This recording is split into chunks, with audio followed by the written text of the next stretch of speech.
When a judge in the American federal system is confronted with a question, like whether to admit an expert witness, they know what they're supposed to do.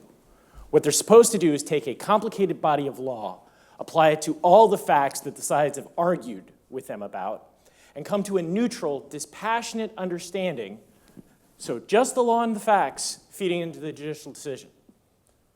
But there's so much more at stake.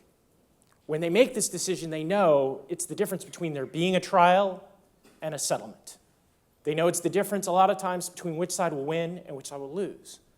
And in that setting, it's very hard for them to put aside their politics. If they're a conservative who thinks civil torts are frivolous, this is their chance to do away with that case. If they're a liberal who thinks corporate defendants should not be able to hide, that's their chance to put their thumb on the scale just a little bit. So policy preferences come into it. They also know that their docket is clogged, and every trial they do takes up a week to a month of their time. And while they're doing that, they're not getting anything else that they're expected to do done.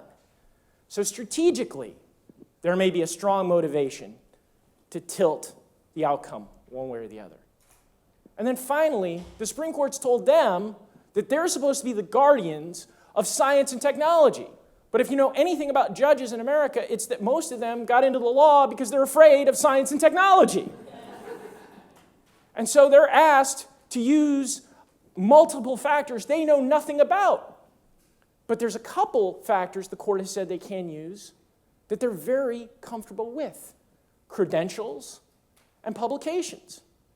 And so the question emerges, are they really looking at the 8 or 10 or 12 factors that, depending on which case you read, they're supposed to be looking at? Or are they looking at what they're comfortable with? Are they, in other words, searching where the evidence is or where they know the light's on? And that's how heuristics and biases can creep into judicial decisions. And so what I'm going to be doing is looking at district judges all over the country to see if they, in fact, are prone to these other non-legal considerations and win.